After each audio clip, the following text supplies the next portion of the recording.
जय हिंद दोस्तों, स्वागत है आप सभी लोग का। तो आज की ये वीडियो बहुत ही ज़बरदस्त होने वाली है। आप लोग रूबरू यानी सामने देखेंगे कि आर्मी की भर्ती होती कैसे है। ठीक है, कहाँ पे क्या क्या होता है, डॉक्यूमेंट चाहे मेडिकल चाहे एग्ज़ाम चाहे सिलेक्शन प्रोसेस, कहाँ पे क्या वेरीफाई होता है, सब कुछ बताएंगे। और ये कहानी आधारित है, दो भाई थे। ठीक है, एक चाचा का लड़का था और एक वो भाई था। ठीक है, तो जिनके द्वारा ये कहानी मुझे बताई गई उस पर मैंने ये वीडियो बनाई है। ठीक है, और एक भर्ती हो गया और एक रिजेक्ट हो गया। ठीक है, तो क्या उन लोगों के भर्ती होने का प्रोसेस था, वीडियो कैप्चर के माध्यम से सब कुछ बताया जाएगा, किन किन चरणों से वो गुजरे, सब कुछ आपको दिखाया जाएगा और वहाँ की एक एक बात मैं आपको बताऊंगा। तो वीडियो के साथ एंड तक बने रहेंगे तो सब कुछ आपको क्लियर बता दिया जाएगा कि कहाँ कहाँ पे क्या आपके साथ होता है और भर्ती प्रक्रिया में किस प्रकार से आपकी चेकिंग होती है और क्या क्या ले जाना अनिवार्य होता है, क्या ज़रूरी होता है आर्मी में भर्ती होने को लेकर, सारी बातें बताऊंगा। चलिए, तो आगे बढ़ने से पहले बता दें कि सब कुछ आपको हिंदी में बताया जाएगा, सिलेक्शन प्रोसेस जो ये रहा उन लोगों का। ठीक है, दोनों का। तो उससे पहले आपको बता दूं कि वीडियो के नीचे सब्सक्राइब का रेड कलर का बटन होगा। ठीक है, चैनल को सब्सक्राइब कर दें ताकि आगामी आपकी जो भी एग्ज़ाम आते हैं, जो भी रैली आती है, उसकी जानकारी मिलती रहेंगी। और कॉर्नर में एक बेल आइकन बनेगा, उसे भी प्रेस करके ऑन नोटिफिकेशन पे दबा दें। चलिए स्टार्ट करता हूँ। ठीक है, फर्स्ट ऑफ ऑल राहुल था, उसके चाचा का लड़का जो शाम था, दोनों गए थे रैली अटेंड करने। तो ये 2017 या की बात है आई थिंक, जब उन लोगों ने फॉर्म डाला था तो कुछ महीने बाद दिसंबर के आसपास उन लोगों का एडमिट कार्ड आया। फॉर्म डाले 2 महीने पहले उन लोगों ने, 2 ढाई महीने पहले फॉर्म डाला था। ठीक है, 3 महीने के अराउंड आसपास। ठीक है, अप्रॉक्सीमेट डेट कंफर्म नहीं है। ठीक है, फिर उन लोगों का एडमिट कार्ड आता है। हालांकि उस दौरान उन लोगों ने अपनी दौड़ बना लिया था 5 मिनट और 5 मिनट 30 सेकंड के बीच में। ठीक है, दोनों के आसपास।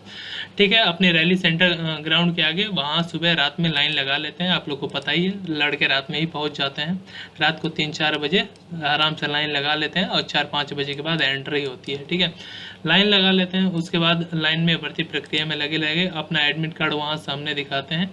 एडमिट कार्ड स्कैन होता है, एक QR कोड रहता है सामने, ये आपका स्कैन होता है। ठीक है, और वहाँ पे ओके होता है। ठीक है, उसके बाद आपको आगे छोड़ दिया जाता है ग्राउंड के लिए। ग्राउंड में जाते हो। ठीक है, सब लोग एडमिट कार्ड अपना दिखा के चेक करा के डॉक्यूमेंट के साथ, कोई मेडिसिन वगैरह दवा कुछ ऐसा तो नहीं लिए हो जो साइड इफ़ेक्ट कर दे, या मेडिकल के दौरान पकड़े जाओगे तो वो भी दिक्कत हो जाती है। तो ये सब कुछ चेक करने के दौरान अपने सामान वगैरह सब लड़के पास ही में रखते हैं और वो अपना निकाल लेते हैं। हाइट आपका सबसे पहले ही चेक हो जाता है कि जो लड़के की हाइट कम है उसे पहले ही बाहर निकाल दो, क्योंकि वो अंदर जाके भीड़ ना लगाए। तो हाइट पहले ही चेक हो जाती है। GD के लिए दोनों गए थे तो अप्रॉक्सीमेट 170 सेंटीमीटर उन दोनों की ऊपर ही हाइट थी। ठीक है, क्लर्क के लिए जाते हैं तो 162-65 के ऊपर चाहिए। ट्रेडमैन के लिए भी जाते हैं तो ये हर स्टेट में अलग अलग होती है, मेरी बात ध्यान रखिएगा। ये यूपी की बता रहा हूँ आपको कहानी। ठीक है, डिस्ट्रिक्ट तहसील बाद में बता दूंगा। हाइट वगैरह चेक होने के बाद लड़के कैंडिडेट एडमिट कार्ड दिखाने के बाद अंदर ग्राउंड में बैठते हैं और ग्राउंड में बैठने के बाद उन लोगों की पेयरिंग होती है। 200 के आसपास वो लोग ग्रुप बनाता है। ठीक है, जैसे मान लो 1000 लड़के हों तो 5 ग्रुप में उन लोगों को तोड़ देते हैं, एक एक ग्रुप को छोड़ते हैं। ठीक है, एक एक ग्रुप को छोड़ते हैं और 5 मिनट उस समय 10 सेकंड का टाइम फर्स्ट ग्रुप को, नहीं सेकंड, फर्स्ट ग्रुप को उन लोगों ने शायद क्या बता रहे थे हम, हाँ इतना, फर्स्ट ग्रुप मतलब एक ही 2 बार बोलते हैं तो 5-10 के अंदर वो लड़के पकड़ रहे थे, 5-15 यही पकड़ने का उनका टाइमिंग था। ठीक है, 5-15 सेकंड। ठीक, 5 मिनट 15 सेकंड। उस दौरान वो लोग दोनों पकड़ा गए, क्या दोनों ग्रुप में पकड़ा गए। ठीक है, दौड़ने के बाद।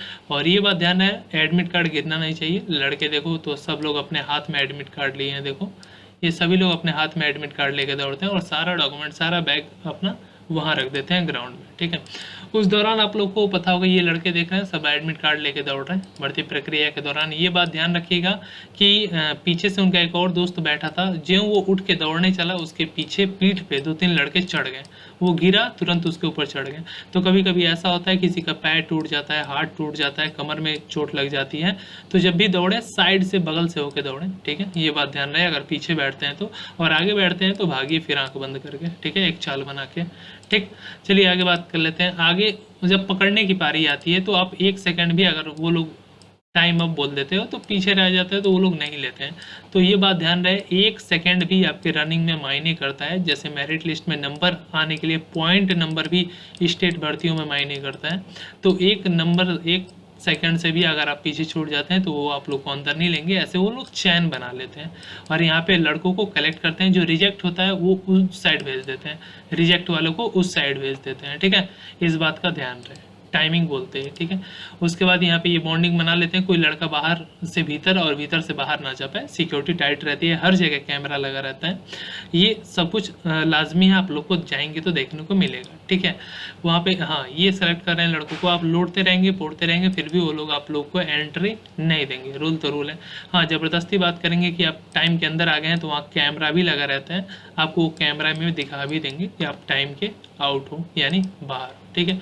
उसके बाद वहाँ पे जब अंदर सारे लड़के आ जाते हैं तो काउंटिंग करते हैं, काउंटिंग करते हैं कि कितने लड़के निकाले हैं। आई होप 200 लड़के मान लो छूटे हैं, उन लोगों ने 20 लड़कों को पकड़ लिया, 180 लड़के बाहर चलेगा मान लो, या 50 लड़कों को पकड़ लिया, अप्रॉक्सीमेट इतने ही लड़के पकड़े जाते हैं आसपास, ठीक है। एक रेशियो होता है, ज़्यादा नहीं पकड़ते।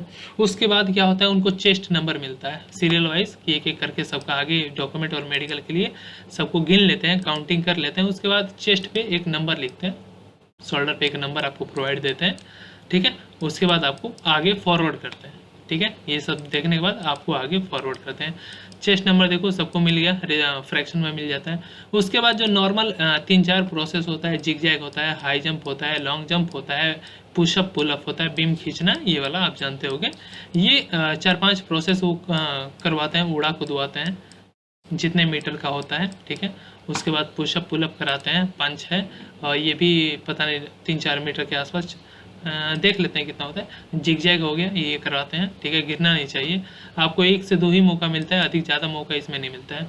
बीम वगैरह मराएंगे 8 या 10 के आसपास मराते हैं यहाँ पे, और यहाँ पे आप लोग को पकड़ के खींचना रहता है, राइट। यहाँ तक तो ये हो गया। जब इसको भी चरण से आगे आ जाते हैं तो फाइनल आपको बुलाया जाता है आइडेंटिटी वेरिफिकेशन के लिए। आपका डाटा लेके पूछा जाता है आपका नाम, कि आप वही कैंडिडेट है ना जो आपने डाटा लगाया है। तो सिंपली आपका रिस्पांस सब कुछ सही रहता है तो फिर आप लोग को आगे फॉरवर्ड किया जाता है आपका डॉक्यूमेंट लेके। अब आगे आप लोग फॉरवर्ड जब स्टेप 1 पार करते हैं तो 2 ही जगह बस वेरिफिकेशन होता है, हाँ। और फिर लास्ट में एक मेन वेरिफिकेशन होता है, आपके एडमिट के साथ, आपका एडमिट कार्ड के साथ आपके बाकी के डॉक्यूमेंट चेक किए जाते हैं। तो जो लड़का अपना एडमिट कार्ड में जो भी डिटेल डाला रहता है, name, school name, roll number, certificate number, father name, Aadhaar number, सब वो मैच करते हैं कि हाँ लड़के का सब सही है, तो आगे फॉरवर्ड कर देते हैं। यहाँ पे उस लड़के का जो था डेट ऑफ बर्थ रॉन्ग था, ठीक। उस लड़के का जो था डेट ऑफ बर्थ रॉन्ग था तो उसको यहीं से रिजेक्ट कर दिया गया था, यानी रिजेक्ट कर दिया गया था, ठीक है। गलत डेट ऑफ बर्थ था। दूसरे वाले का सही था तो दूसरे वाले के बारे में, राहुल के बारे में आगे फॉरवर्ड करते हैं, ठीक है। जब यहाँ से रिजेक्ट कर दिया गया तो राहुल का आगे फॉरवर्ड हो गया। उसके बाद उनका बायोमेट्रिक वहीं पे चेक किया जाता है, थंब, और आपके आधार को निकाला जाता है, वहाँ से आपका टोटल वेरीफाई किया जाता है। क्योंकि लड़के कितने होते हैं, एडिट करके आधार ला देते हैं, उसमें स्कैन करके एडिट करवा देंगे नाम, डेट ऑफ बर्थ, ऐसे फर्जी भर्ती देखने के लिए, फर्जी डॉक्यूमेंट लगाने के लिए। तो वो लोग ऑनलाइन आधार कार्ड वेबसाइट से अथॉरिटी प्राप्त करते हैं। जब आप लोग फॉर्म भरते हो तो वहाँ पे नीचे लिखा रहता है, मैं आपको 2 सेकंड के लिए दिखा भी सकता हूँ। देखो मैं एक प्रोफाइल दिखा देता हूँ, जीता जागता। जब भी आप लोग फॉर्म भरते हैं तो यहाँ आधार वेरिफिकेशन होता है ना, तो यहाँ पे कहता है I have give my content to join Indian army, Aadhaar number. इसका मतलब ये है फिंगरप्रिंट वगैरह अथॉरिटी, हाँ मैं अपना डाटा आर्मी को दे रहा हूँ भर्ती होने के लिए, और वो मेरा फिंगरप्रिंट के माध्यम से सारा डाटा चेक कर सकती है वेरिफिकेशन के लिए। यहाँ पे आप खुद एग्री करते हो, उसके बाद आप अपना फॉर्म अप्लाई करते हो, इसलिए इंडियन आर्मी के पास वो अथॉरिटी होती है कि वो आपका सारा डाटा चेक करें। हाँ देखो यहाँ तक OTP से हो गया। अब सामने से आपका सब कुछ चेक कर लिया तो कंप्यूटर में आपका सब कुछ डाटा बैठा के बायोमेट्रिक कराती है, स्कैन करती है कि ये लड़का भर्ती देखने आया है, थंब इम्प्रेशन लेती है, राइट हैंड, लेफ्ट हैंड का, ठीक है। सब कुछ आपका चेक होता है, यहाँ पे स्कैन किया जाता है आपका फेस वगैरह। सब कुछ चेक होने के बाद वहाँ पे आपका डाटा अपलोड हो जाता है। फर्स्ट टाइम जो लड़का भर्ती देखता है ना तो उसका सारा थंब से उसका क्लर्क पोस्ट के लिए देखा है, ये नाम है, ये डेट ऑफ बर्थ है, सारा डाटा अपलोड हो जाता है। तो यहाँ से आपका सारा डाटा वो अपनी वेबसाइट पे अपलोड कर देते हैं कि ये लड़का भर्ती देखने आया, भर्ती हो गया, इसकी पोस्टिंग हो गई। फिर वहाँ से वो आपका पे स्केल बनाता है, सैलरी में वो डाटा आगे आर्मी को फॉरवर्ड करते हैं मेन कैंप को, जहाँ पे आपकी पोस्टिंग होती है, और उस हिसाब से आपका सारा डाटा उनके पास होता है। फिर बैंक अकाउंट वो लोग बनाते हैं, उसमें पैसा डालते हैं, आप लोग सैलरी का आनंद उठाते हो। ये तो हो गया यहाँ तक का प्रोसेस। उसके बाद हाँ, उसके बाद ये सब आपका फेस स्कैनिंग वगैरह सब कुछ करने